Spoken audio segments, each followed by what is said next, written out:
기도하고 읽겠습니다. 하나님 아버지 감사합니다.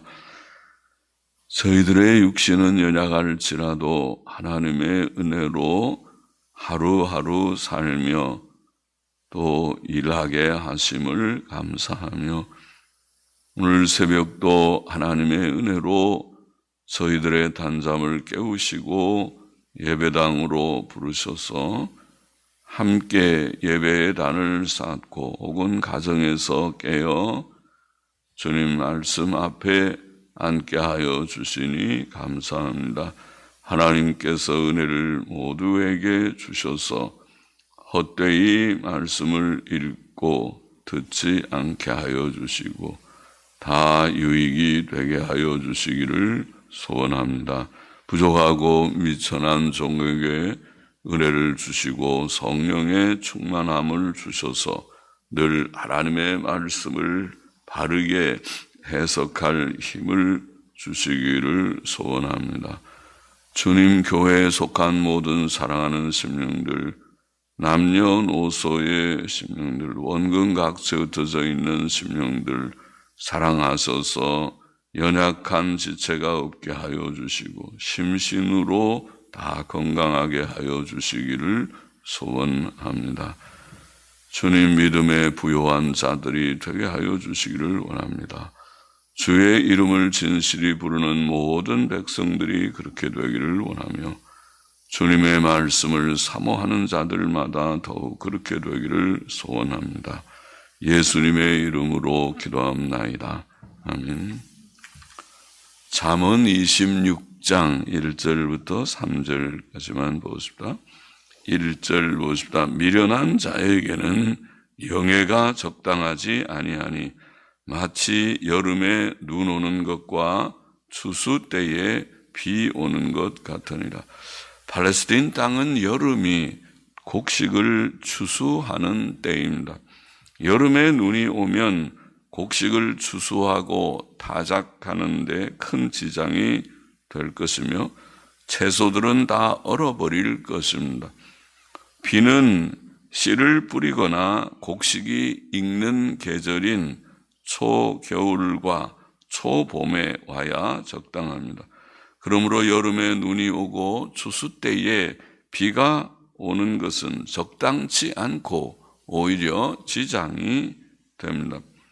마치 여름에 눈 오는 것과 추수 때에 비 오는 것 같이 미련한 자에게는 영예가 적당하지 않다. 영예가 적당하지 않다. 그렇게 말씀합니다. 미련한 자는 하나님을 경외할 줄 모르고 그의 계명대로 살지 않는 자이죠. 그는 교만하고 정직하지 않고 악하며 거짓됩니다. 영예를 얻는 것은 예를 들어 교회의 직분과 사회의 직위를 얻는 것입니다. 미련한 자에게는 영예가 적당치 않습니다. 그는 해야 할 일을 하지 않고 하지 말아야 할 일을 행함으로 그 직분을 어그러뜨립니다. 그는 그 직분과 직위 때문에 오히려 마음이 높아지고 교만해져서 더 큰 잘못을 범합니다. 그는 그 직분과 직위를 남용하고 오용합니다. 바사왕 아하수에로의 신하 하만은 모르드게가 자기에게 절하지 않는다고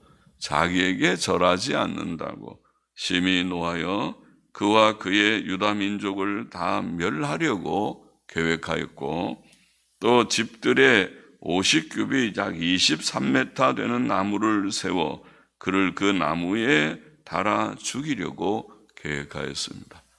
그처럼 그 직을 남용하는 것입니다. 초대교회 때에도 으뜸되기를 좋아하는 디오드레베는 주의 종들을 대접지 않고 악한 말로 비방하고 대접하는 자들을 금하고 교회에서 내어 쫓았다. 요한 3서에 나오는 말씀이죠. 그도 미련한 그런 자라고 보입니다. 2절 보십시다. 까닭없는 저주는 참새에 떠도는 것과 제비에 날아가는 것 같이 이르지 아니하느니라. 저주는 하나님께서 상대방에게 재앙을 내려주시기를 기원하는 것을 우리가 저주라고 하죠. 악인에게 하나님의 공의의 보응이 임하기를 기원하는 것은 공의의 원리에 비추어 볼 때 정당성이 있습니다. 시편의 많은 저주의 시들이 그러합니다. 예를 들어 시편 6편 6절은 하나님께서 거짓말하는 자를 멸하실 것이라, 그런 말씀이 있죠. 하나님의 감동 가운데 된 시이지만은 그런 시를 우리가 저주시 그렇게 말하는데, 그것은 정당한 그런 말씀이죠. 시편 7편 16절은 악한 자의 잔해는 자기 머리로 돌아오고, 잔해란 말은 해라는 말인데, 악한 자가 남에게 해를 끼치는 해는 자기 머리로 돌아오고 그 포악은 자기 정수리에 내릴 것이다. 그래서 악을 행하는 자가 악을 행한 대로 하나님께서 그에게 같이 똑같은 해를 내리실 것이다. 벌을 내리시는 거죠. 그러나 까닭없는 저주는 경건하고 의롭고 선한 자에게 재앙을 기원하는 것 같은 정당성이 없는 저주를 가리킵니다. 그런 저주는 참새에 떠도는 것과, 참새들은 여기 왔다 저기 왔다 재색대고 그렇게 놀듯이 날아다니는데, 참새에 떠도는 것과 제비에 날아가는 것 같이 임하지 않을 것이다. 재앙은 하나님께서 내리시는 것이며 그는 불의하고 부당한 재앙을 내리시지 않을 것입니다. 하나님께서는 정당한 재앙을 내리시지, 그렇게 부당하게 저주한다고 재앙이 내릴 리가 없죠. 하나님께서는 이스라엘 백성을 사랑하심으로 이방인 선지자 발람이 저주를 하려고 왔지만은 저주를 못하게 오히려 막으시고 그 저주를 변하여 복이 되게 하셨습니다. 그래서 발람은 결국 저주를 하려고 시작했다가 이스라엘 백성을 축복하고 말았습니다. 또 시므이는 다윗 왕을 저주하였지만 다윗은 하나님께서 그의 저주 까닭에 선으로 자기에게 갚으실 것이다. 사무엘하 16장 12절에 보면 그런 말씀을 했죠. 저주를 하더라도 옳지 않은 저주는 하나님께서 그것을 변해서 복이 되게 하실 것이다. 정당한 저주라 하더라도 예수께서는 신약 성도들에게 원수를 저주하지 말고 사랑하며 그를 축복하라, 그렇게 교훈하셨습니다. 누가복음 6장 27절 28절에 보면 너희 원수를 사랑하며 너희를 미워하는 자를 선대하며 너희를 저주하는 자를 위하여 축복하며 너희를 모욕하는 자를 위하여 기도하라. 불쌍한 자들이니까 그들을 위해서 하나님, 저들을 깨우쳐서 하나님 앞에 벌받는 자가 되지 않게 하여 주옵소서, 그렇게 기도해야겠지. 또 사도 바울도 우리를 핍박하는 자를 축복하고 저주하지 말고 악에 대해 보복하지 말고 하나님께 맡기며 악한 자에게 끝까지 선을 베풀라. 선으로 악을 이기라. 그런 말씀을 로마서 12장에 했습니다. 이렇게 우리가 원수까지도 사랑하고 저주하지 말고 오히려 축복해야 하는 것은 우리가 과거에 하나님 앞에 원수와 같은 자들이었으나, 원수와 같은 자들이고 지옥 형벌을 받아야 마땅한 우리들이었지만은, 그러나 예수께서 우리 같은 죄인을 위하여 십자가 대속 사역을 이루셔서 구원하여 주셨기 때문에, 그것을 우리가 알기 때문에, 그래서 너희도 그렇게 좀 하나님처럼 해보라, 그렇게 하라, 그런 교훈을 주신 것입니다. 3절 넘어가 봅시다. 말에게는 채찍이요 나귀에게는 자갈이요, 자갈보다 제갈, 제갈이라는 말이 표준말인데 옛날 우리 개혁성경은 제갈이요 나귀에게는 제갈이요 미련한 자의 등에는 막대기니라. 자, 제갈은 말을 어거하기 위해 입에 가로로 물리는 쇠토막을 제갈, 그렇게 말하는 제갈이라고 합니다. 말이나 나귀 같은 이성 없는 짐승에게는 제갈과 또 굴레와 입에 멀쩡하나 망 같은 걸 씌우죠. 굴레와 채찍 같은 것이 필요합니다. 그래야 사람이 그것들을 제어하고 순종케 할 수 있습니다. 그러나 사람은 짐승과 다르죠. 사람은 말로 상대방을 이해시킬 수 있고 권면하고 책망도 합니다. 말귀를 알아듣는 사람은 그렇죠. 그래서 말로 다 사실은 할 수 있습니다. 사람은 남의 말을 알아들을 수 있습니다. 상대방이 마음만 닿지 않는다면 그에게 자기의 마음과 뜻을 전달할 수 있습니다. 그러나 미련한 사람은 자기의 마음을 닫고 남의 말을 들으려 하지 않습니다. 자기 생각에 갇혀 있다고 말하죠. 보통 모든 사람에게 미련함이 조금씩은 있는 것 같습니다. 미련한 자는 무지와 고집, 교만과 완고함이 있습니다. 그는 이기적이고 자기중심적입니다.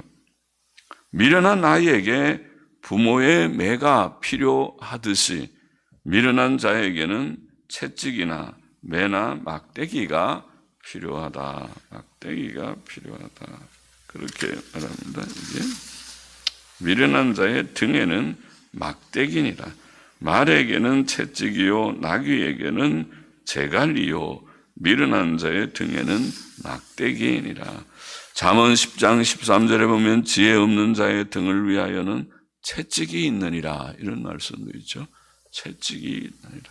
잠언 18장 6절에도 그 미련한 자의 입은 매를 자청하느니라. 미련한 자의 입은 매를 자청한다. 잠언 19장 29절에는 채찍은 어리석은 자의 등을 위하여 예비된 것이니라. 그러니까 어린아이는 부모의 매가 유익할 것이고 어른이 되면 어른은 누가 매를 들어서 때릴 자가 없으니까 하나님께서 직접 징계를 내리실 것이다. 그러니까 어른의 등에 필요한 막대기는 하나님의 징계의 고난을 가리킨다고 하겠습니다. 시편 119편에서 우리가 읽은 것처럼 고난당하기 전에는 내가 그릇 행하였더니, 어른들이죠. 고난당하기 전에는 그릇 행하였더니 이제는 주의 말씀을 지키나이다. 그래서 만일 하나님이 사랑하시는 자라면, 하나님이 버려두신 자라면 그냥 버려두셨겠죠. 악한 자들도 악을 행하면서 잘 되는 것 같다가 하나님이 나중에 징벌을 하시니까 그냥 그걸로 끝장이 나는 사람들도 세상에는 많이 있습니다. 그러나 하나님이 사랑하시는 택자들은 결코 그렇지 않습니다. 조금 잘못하면 즉시 신호가 오듯이 하나님의 징책이 올 것입니다. 그리고 그를 깨우치실 것입니다. 그렇게 되기를 원합니다. 징계가 있기를 원합니다. 징계가 없는 자는 사생자와 같으다. 히브리서 12장에는 그랬죠. 사생자가 되지 않기를 원합니다. 중생자가 되기를 원합니다. 하나님의 자녀가 되기를 원합니다. 그래서 징계가 있어서 징계를 통해서 하나님의 말씀을 깨닫고 내가 바로 살아야 되는구나. 정로 이탈이로구나. 정로에서 탈선했구나. 내가 하나님을 경외하고 말씀과 기도와 또 순종의 삶을 더욱 힘쓰리라. 히브리서 12장 11절에 보면 무릇 징계가 당시에는 즐거워 보이지 않고 슬퍼 보이나. 징계받을 때는 그렇죠.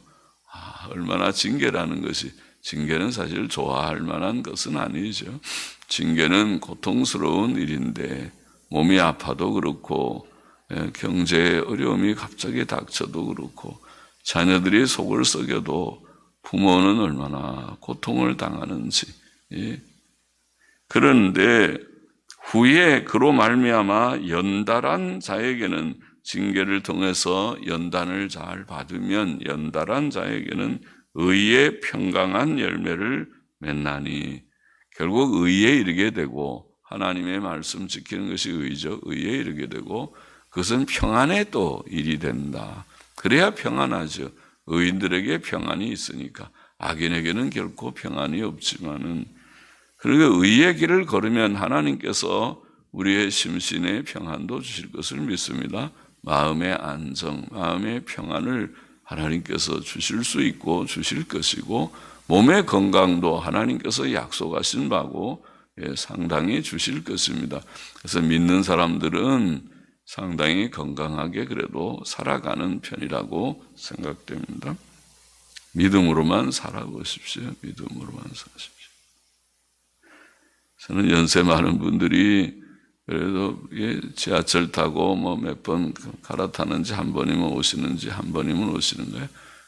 그렇게 어제도 쌀쌀한 일기 가운데서 예배당에 나오시는, 그것도 구루마 끌고 나오시는 걸 보고 깜짝 놀라고, 아이고 저렇게 나 일기 쌀쌀한데도 구루마 끌면서 지하철 타고 저렇게 오셨구나. 집에서 지하철 타는데도 꽤 거리가 되는 걸로 아는데 그 언덕바지를 저렇게 구루마 끌고 내려오셔서, 그러니 참 목사가 볼 때도 걱정이 되고 염려가 되는데, 하나님 아버지께서 하늘에서 보실 때에 어떤 마음을 가지실지, 딸아 내가 참 너를 어떻게 해야 되겠냐, 그리고 하나님의 마음이 참 기쁘다고 할지, 어떻게 감동을 받았다고 할지 그러시겠지요.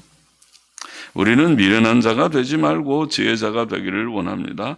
시편 32편 9절에 보면 너희는 무지한 말이나 노새같이 되지 말지어다. 그것들은 자갈과 제갈과, 거기도 제갈과 굴레로 단속하지 아니하면 너희에게 가까이 오지 아니하리로다.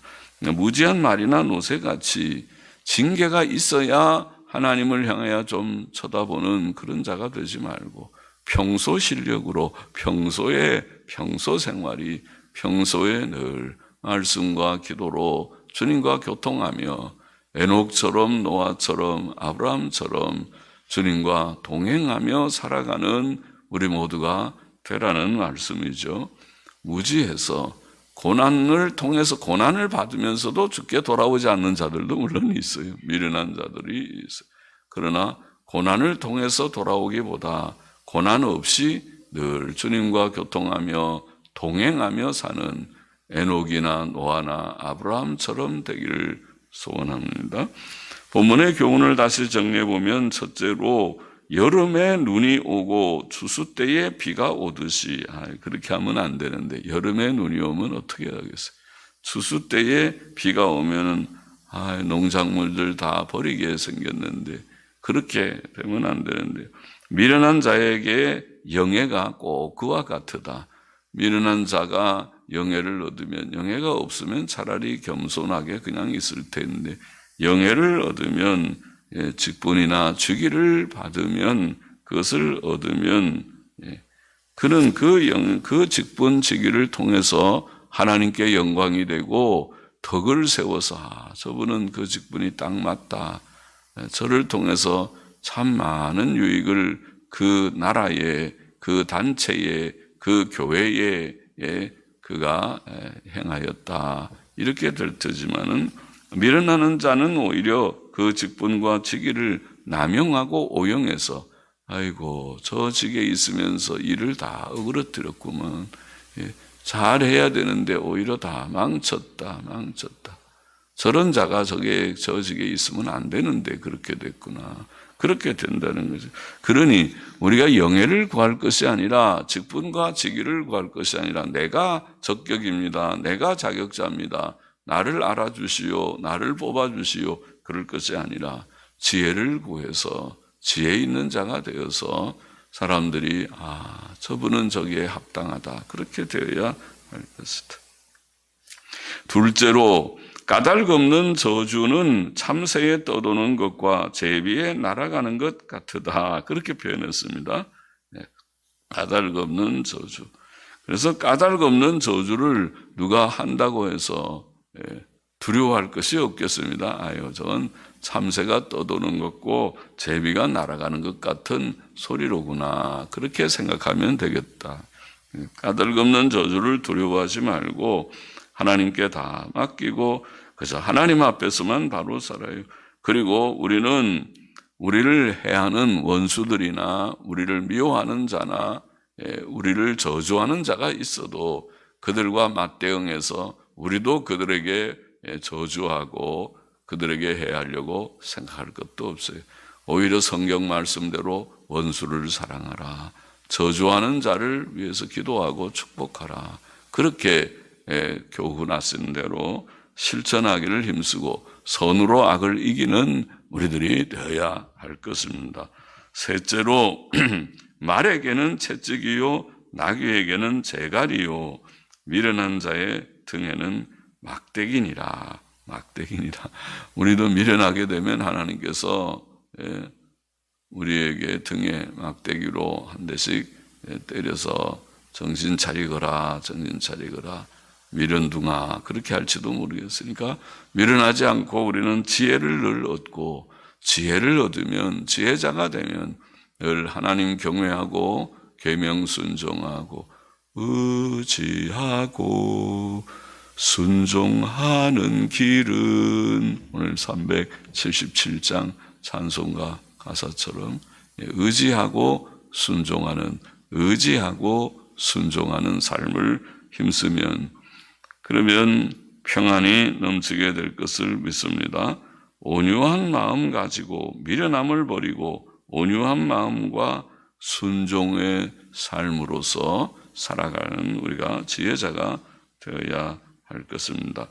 기도하십시다. 하나님 아버지, 영예를 구하지 말고 지혜를 구하게 하여 주시옵시고 또 주님 까닭 없는 저주를 두려워하지 말고 우리는 원수까지도 사랑하고 선으로 악을 이기라고 말씀하신 주의 교훈을 지킬 수 있는 마음의 여유와 힘과 은혜를 우리에게 풍성하게 주시옵소서.